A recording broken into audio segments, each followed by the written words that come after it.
Aries, ang pahiwatig ngayong araw.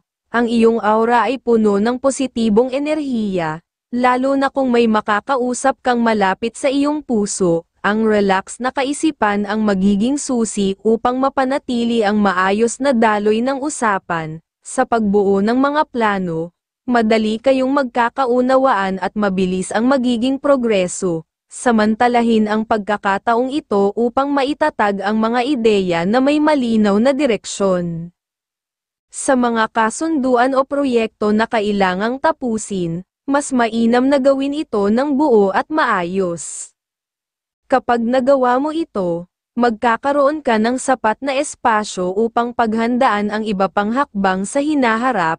Sa aspeto ng pananalapi, maging mapanuri, ang mga desisyong pampinansyal ay dapat unahin ang mga taong tunay na nangangailangan, ngunit tiyakin ding hindi ka nauubusan ng reserba, payo ng kalikasan mula sa liwanag ng buwan, sa mga hakbang na iyong gagawin, kahit simple at maikli, tiyakin na ito ay may direksyon at intensyong makabuti. Taurus, ang pahiwatig ngayong araw. Iwasan muna ang pagpirma sa anumang dokumento o pag-usapan ang tungkol sa malaking pera. Ang enerhiya ng araw na ito ay nagdadala ng kahinaan sa usapang pinansyal, kaya mas makabubuti kung ikaw ay magiging maingat at maghintay ng mas angkop na pagkakataon. Sa trabaho, ang kasipagan at pagiging maingat ang iyong magiging sandata laban sa posibleng pagkakamali. Alisin ang alinlangan sa iyong isipan sapagkat ito ang maaaring maging sanhi ng pagkalito o pagkakamali sa mga ginagawa. Mag-focus at panatilihing malinaw ang iyong layunin. Sa pag-ibig, ang malumanay at mapagmahal na pananalita ang magbibigay ng init at saya sa inyong relasyon. Bigyang pansin ang mga maliliit na bagay na makapagpapasaya sa iyong mahal, sapagkat ito ang magpapatibay sa inyong samahan, payo ng kalikasan mula sa sikat ng araw. Kahit maikli at simple ang iyong mga hakbangin, tiyakin na ito ay may direksyon at nakaugat sa katapatan at kabutihan. Gemini, ang pahiwatig ngayong araw. Mahalaga ang pag-iingat sa tahanan, iwasang magpapasok ng mga bisita sa bahay, lalo na kung hindi ka sigurado sa kanilang intensyon. Ang kanilang presensya ay maaaring magdala ng negatibong enerhiya na maaaring makaapekto sa inyong kapaligiran. Mas makabubuting itakda ang pagbisita sa ibang araw. Sa mga kasunduan o negosasyon, kinakailangang maging bukas ang iyong isipan, unawain ang bawat detalye at huwag agad magbigay ng impormasyon ng walang sapat na pag-iingat. Ang pagiging maingat ay magdadala ng kalamangan sa anumang transaksyon. Sa trabaho, sundin ang iyong nais na gawin ngunit tiyakin na ito ay naaayon sa mga patakaran ng iyong hanap buhay. Panatilihin ang profesionalismo at huwag hayaang masira ng emosyon ang iyong desisyon, payo ng kalikasan mula sa mga bituin. Kahit maliit o maikli ang iyong mga hakbang, tiyakin na ito ay nasa tamang direksyon at may layuning makabuti para sa iyo at sa iyong paligid. Cancer, ang pahiwatig ngayong araw. Kung ikaw ay may inaasahang deal, ngayong araw ang tamang pagkakataon upang kausapin ang mga sangkot, tuklasin kung may posibilidad na magbunga ito ng tagumpay. Kung makikita mong limitado ang oportunidad, humanap ka ng ibang kausap o proyekto na maaaring magbigay ng mas magandang resulta. Tandaan, ang pagiging maagap sa pakikipag-ugnayan ay maaaring magdulot ng positibong pagbabago. Pagdating sa pera, ang pahiwatig ay unahin ang kapakanan ng iyong pamilya. Siguraduhin ang mga pangunahing pangangailangan nila ay natutugunan bago tumulong sa ibang kamag-anak tulad ng pamangkin o pinsan. Maging maingat sa paggastos at alalahanin ang mga hangganan ng iyong tulong. Kung may oras ka, maglaan ng sandali upang dalawin ang iyong mga magulang.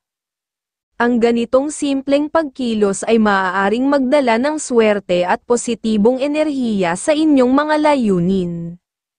Magiging mahalaga rin ang mga payo nila sa mga desisyong iyong gagawin. Sa aspeto ng pag-ibig, iwasan ang padalos-dalos na paghuhusga sa mga nakikita. Bigyan ng pagkakataon ang mga bagay na masuri ng mas malalim bago magdesisyon. Ang pagmamahal ay hindi lamang sa nakikita, kundi sa pag-unawa at pagtanggap ng buong pagkatao. Payo ng kalikasan ng liwanag ng buwan, gumawa ng kabutihan, kahit sa maliit na paraan, at dadaloy ang positibong enerhiya sa iyong buhay. Leo, ang pahiwatig ngayong araw, kung mayroong mga mahahalagang lugar na dapat puntahan, gawin ito ng walang pag-aalinlangan. Subalit, mag-ingat sa paglagda ng anumang dokumento o kasunduan. Ngayong araw ay hindi angkop para sa mga mabilisang desisyon, mas mabuting pag-isipan ito ng mabuti. Sa trabaho, tiyakin ang pagiging maagap at pagpasok ng maaga. Ang ganitong disiplina ay magbibigay sa iyo ng bentahe sa iyong mga kasamahan at magbubukas ng mas maraming oportunidad para sa pag-asenso. Tandaan, ang sipag at determinasyon ay susi upang makuha ang tiwala ng iyong mga superior.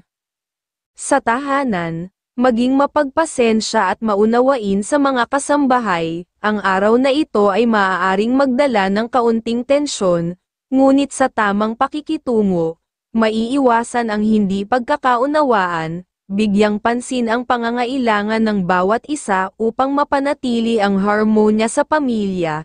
Payo ng kalikasan ng sikat ng araw, kahit sa maliit na paraan, maglaan ng oras upang pag-isipan ang iyong mga desisyon. Ang tamang hakbang, kahit maikli, ay magdudulot ng positibong resulta. Virgo, ang pahiwatig ngayong araw, pagdating sa pera, maging maingat sa pakikitungo sa mga kasunduan. Mahalaga na maging mahigpit at maingat upang masala ang mga tunay na intensyon ng kausap. Huwag magmadaling magtiwala. Gamitin ang iyong analytical skills upang matukoy kung sino ang may sinserong hangarin. Sa trabaho, ipakita ang iyong kasipagan at dedikasyon. Ang mga ito ang magiging susi upang mapansin ka ng iyong boss. Gawin ang iyong mga gawain ng may kalidad at tiyakin ang tamang pagsunod sa mga deadlines. Ang iyong determinasyon ngayon ay maaaring magdala ng mas maraming oportunidad sa hinaharap. Sa pag-ibig, ngayong araw ay hinihikayat kang maging malambing at maunawain. Sa ganitong paraan, maiiwasan ang pagpasok ng negatibong enerhiya sa inyong relasyon. Alalahanin, ang pagmamahal ay isang partnership kung saan ang pag-intindi at suporta sa isa't isa ang nagpapatibay dito. Payo ng kalikasan ng mga bituin, sa bawat ginagawa mo, kahit ito'y maliit lamang, ilaan ang iyong buong puso, ang dedikasyon at tamang intensyon ay magdadala ng swerte sa iyong landas. Libra, ang pahiwatig ngayong araw. Iwasan muna ang masyadong pakikisalamuha sa mga kaibigan o kamag-anak. Ang maiksi mong pasensya ay maaaring magdulot ng tensyon o di pagkakaunawaan. Sa halip, ituon ang iyong oras at atensyon sa mga proyekto o deal na nasa iyong harapan. Malapit nang matapos ang ilang mahalagang proyekto, at ang tagumpay nito ay may dalang malaking oportunidad para sa iyong kinabukasan. Ang araw na ito ay may pahiwatig ng asenso kung magiging focus ka sa iyong mga layunin. Sa usapin ng pera, maganda ang tumulong sa mga magulang at kapatid kung kinakailangan nila ng suporta. Subalit, mag-ingat sa pagbibigay sa pamangkin, lalo na kung hindi malinaw ang kanilang intensyon. Ang pagbibigay sa kanila ay maaaring maging sanhi ng labis na paggastos na hindi mo napapansin. Alalahanin ang tamang balanse sa pagtulong upang mapanatili ang seguridad ng iyong mga pinansyal na aspeto. Payo ng kalikasan ng liwanag ng buwan, kahit sa maliit na paraan, gawin ang iyong tungkulin ng may malasakit at sinseridad upang maipan ang swerte sa hinaharap. Scorpio, Ang pahiwatig ngayong araw, bigyang pansin ang mga sinabi ng mahal mo sa buhay ngayong araw. Maaaring ang mga ito ay may dalang pahiwatig para sa kasiyahan at kalusugan ng inyong relasyon. Huwag balewalain ang mga munting usapan dahil ito ang magpapalakas sa inyong samahan. Iwasan ang pagsali sa mga deal o transaksyon sa malalayong lugar dahil walang positibong senyales na magtatagumpay ito. Mas mainam na ituon ang iyong pansin sa mga bagay na nasa iyong abot at kontrol upang maiwasan ang pagkabigo. Pagdating sa pera, ang pagiging mas maingat at maramo ngayong araw ay makabubuti. Huwag basta magpautang o magbigay lalo na sa mga kaibigan na maaaring magdulot ng abala sa iyong pananalapi, sa pag-ibig. Maging maunawain at madaling lapitan upang mapanatili ang magandang daloy ng enerhiya sa inyong relasyon. Ang pagiging bukas sa pag-uusap ay magpapalakas ng inyong samahan at magbibigay ng mas masiglang koneksyon. Payo ng kalikasan ng sikat ng araw. Maging maagap at maingat sa bawat hakbang na iyong gagawin, kahit gaano kaliit, dahil dito magsisimula ang iyong tagumpay. Sagittarius, ang pahiwatig ngayong araw, iwasan ang pagkalito sa pagpili ng mga proyekto o oportunidad, sundin ang tamang pagkakasunod-sunod ng mga nakaschedule upang masiguro ang maayos na daloy ng trabaho at masigurong walang nawawalang swerte. Ang tamang organisasyon ay susi sa tagumpay mo ngayon. Sa trabaho, maaaring mas mabuti para sa iyo ang manatiling tahimik at may sensin sa iyong gawain. Ang pagiging seryoso at hindi madaling lapitan ay makakatulong upang matapos mo ang iyong mga tungkulin nang walang abala mula sa mga taong nais lamang samantalahin ang iyong husay. Sa pag-ibig, ay panatilihin ang masiglang pakikitungo sa iyong mahal, ang pagiging bukas at masigla sa komunikasyon ay magpapalakas sa inyong relasyon at magdadala ng positibong enerhiya. Payo ng kalikasan ng mga bituin, gawin ang iyong mga tungkulin ng may dedikasyon, kahit gaano kaliit, upang masigurado ang patuloy na daloy ng swerte sa iyong buhay.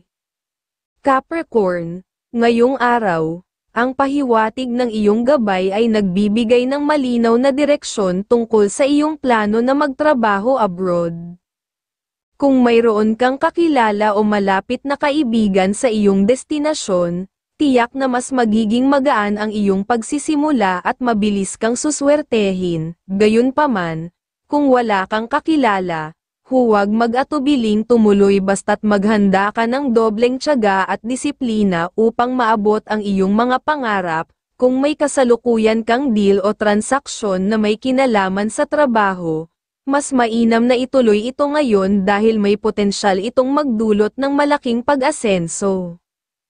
Pagdating sa pera, iwasan muna ang pagbibigay sa mga pamangkin, tiyo, at tiya. Itoon ang suporta sa iyong magulang dahil ito ang mas akmang hakbang sa kasalukuyan.